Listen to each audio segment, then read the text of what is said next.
Welcome to the Arclight battery, your power source for all things Warcraft Arclight Rumble related. And in today's video, we finally have the 0.9.5 patch notes. They're not as big as I expected, to be honest, but we'll go over them anyway. I think it'll make for a good video. I think that people are waiting to see the exact changes of what happened, and so am I, honestly, because we've noticed just through data collection that some things have been buffed and some things have been nerfed, but we don't know everything. So let's take a look and find out. So I'm just going to go line by line and read everything, kind of give my thoughts and opinions on it. May 15th, 2023, beta update 0.9.5 is here with more talents, more zones, and more importantly, more chaos. Player versus player. We recognize that new players could get matched against veteran players, especially in the early ladder. Until players reach silver, all their armies will be capped at level 1, and their honor level calibrates for their introductory games. PvP now unlocks at 8 skulls from 12. PvP tiers now have more rewards. There are 3 rewards per rank instead of 1. Good change, we like more rewards. The honor track has been improved. Rewards can now be claimed right on the track. Players will now see a badge when unclaimed rewards are waiting. And seasons are now 6 weeks long instead of 3 weeks long. So a couple things I want to break down here. A season being 6 weeks long instead of 3, I think is a fantastic change. 3 weeks seems very, very, very short. I don't believe that many players will get to max rank if it's only 3 weeks. Only the most hardcore dedicated players will. And in the same vein, those players will be doing the same thing every 3 weeks, and so it will probably feel like they never have a break. But now, with 6 weeks, more casual players feel like they have a better chance of getting there, and the players who really grind to get there as fast as they can, they'll feel like they have a little bit of a break, which is nice. No one wants to be grinding the entire time they're playing a game. Another thing I wanted to touch on was this. All armies will be capped at level 1 until players reach silver.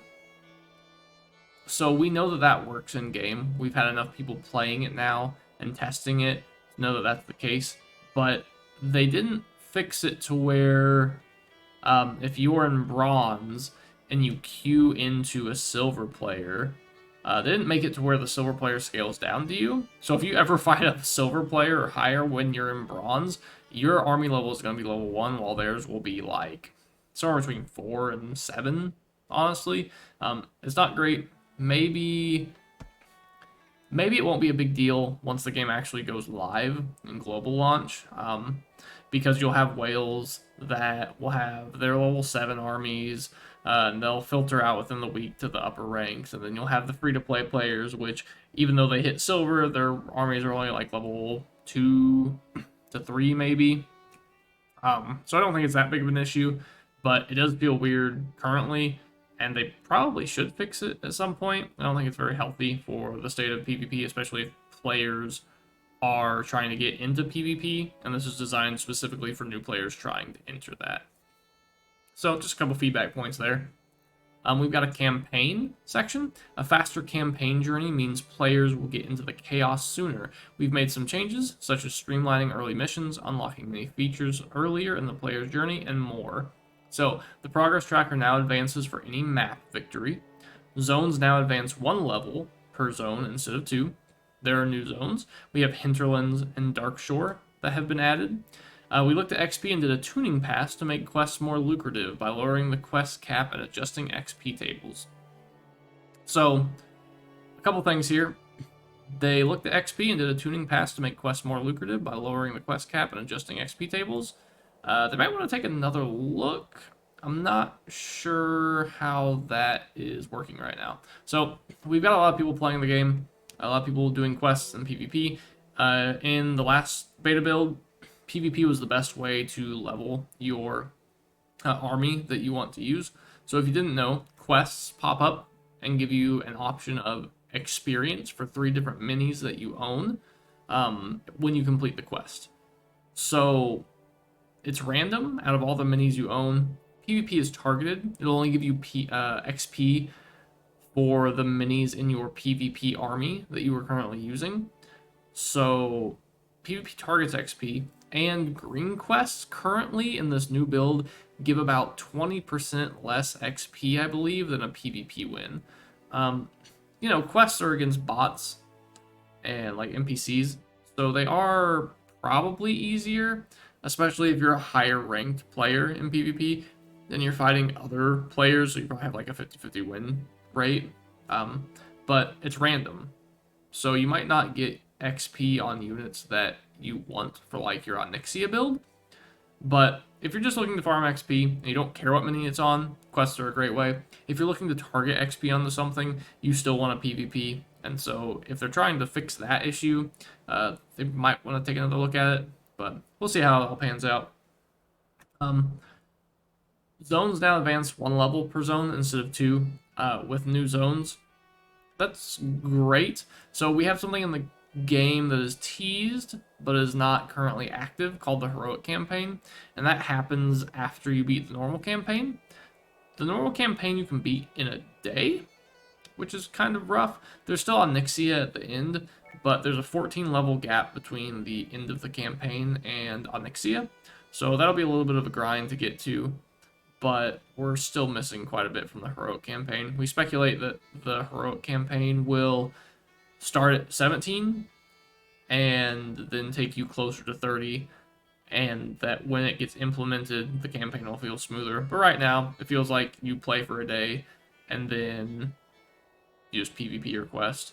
I mean, you play for longer if you're free to play, but I still think you can beat the campaign as free to play in like 2.5 days, maybe. It's not that hard. Let's go into the leaders and unit changes now. That'll be fun. I haven't looked at these yet. So leaders, we have Baron Rivendare. Health increased to 1040 from 940, so he gains 100 health. That's pretty good.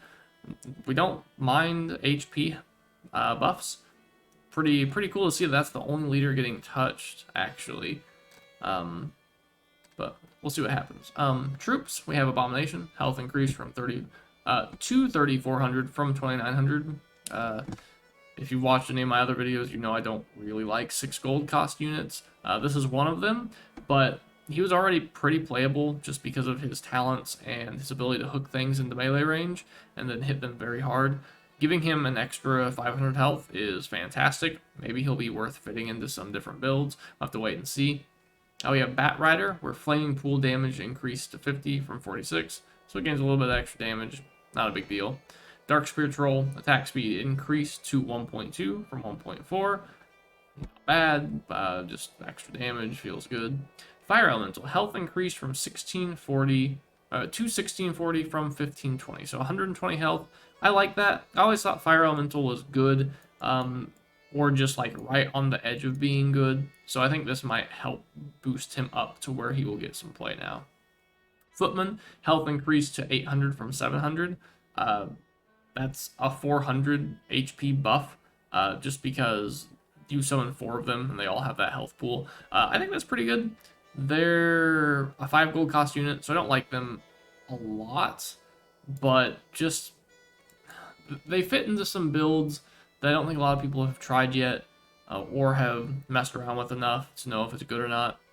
So I'm looking forward to trying them, and having them get buffed is awesome. Ghoul, health increase to 1040 from 960, so that's an 80 health boost. I don't mind that. That's already a unit I was going to be playing. I think it's very good. 2 gold cost tank that heals himself. Not bad. Look forward to the HP buff. Griffin Rider, attack speed increased to 1.1 from 1.2. Not bad. Griffin Rider was already on the edge of like being playable and kind of fitting into some specific things. I think it fits into a lot more things now, especially with its 3rd talent where it gets +3 range. Makes it pretty good. Harvest Golem, health increased to 1480 from 1400. 80 health buff, pretty good. Probably still a mid-tier tank. I'll have to wait and see. This is the interesting one. We have Molten Giant, where health is increased to 2900 from 2500. So this is another 6 gold cost that was probably the worst out of the 6 gold costs. 400 health doesn't change that. The issue with Molten Giant was never his health, it's just that he's single target and he doesn't do enough for the 6 gold you put into him. Giving him a little extra health is not going to change that. He's still probably pretty useless. Plague Farmer, poison damage increased by 33%. That's awesome. That's already a unit I was planning on playing, so pretty happy about that. Quillbore, my pride and my joy, my baby. His health was reduced to 780 from 840. He definitely needed that. I mean, it's only a 60 HP nerf. It's not going to hurt him that much. He will still be S tier, like 100%. Definitely a great unit to pick. Doesn't matter that he got nerfed. Skeleton Mage, attack speed increased to 1.4 from 1.5. A little bit of a skeleton buff. Sounds good. Skeleton Warrior, attack speed increased to 1.4 from 1.5. It's fine. It's another buff. Whatever. It doesn't do a whole lot. Stonehoof Tauren, health increased to 1720 from 1620. It's a little weird. I feel like Stonehoof Tauren was already a pretty good tank. Buffing it is weird, but I guess it's not crazy. We'll have to wait and see, but he'll probably get a little bit more use. Warsong Grunts, health increased to 1720 from 1620. Damage increased to 80 from 70. It's fine. I don't know. I don't think it's enough of a buff to make them playable. They did get a third talent where beasts near them deal 30% extra damage, which is awesome. But Prowler also got that, so I guess you could stack them. The only issue is that Prowler and most of the beasts that you want to use him with are fast, so you would have to like set up your Warsong Grunts moving forward before you actually summoned your big push of beasts. So maybe you could stack it up and maybe it would be fantastic. It's probably really good for like a PvE map. Maybe there's some use for Onyxia as long as she doesn't one-shot them. But they are kind of expensive for a beast deck. We'll just have to wait and see. Warsong Raider, health increased to 1340 from 1240. Not bad. We already liked Warsong Raider quite a bit. Getting an extra health buff is awesome. Combat.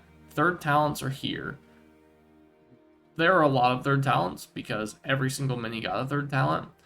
We will probably go over all the third talents in a video soon. We won't go over them in this one. The video would be probably another 25 minutes long or so. So we're not going to do that. We're just going to go over patch notes quick, and then we'll have a video out on that at some point in the future. And we have features and systems. Quest rewards have been changed to daily rewards. We're changing the current quest reward track to daily rewards, which functions similarly, but provides players credit for completing campaign missions, conquests, PvP matches, Arclight Surge, and quests. We already knew that. That was in one of the articles. Arclight Surge dual families have been significantly redesigned to be a synergistic army featuring 2 leaders from different families. Also knew that. Improvements have been made to the free gift.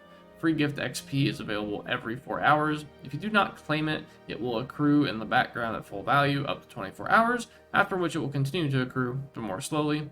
Free gifts can proc a higher rarity with coin and Big Red Button bonus rewards, and then Big Red Button is a new feature that allows players to refresh the grid. So we did figure out the Big Red Button. It is something that pops up every Sunday, apparently.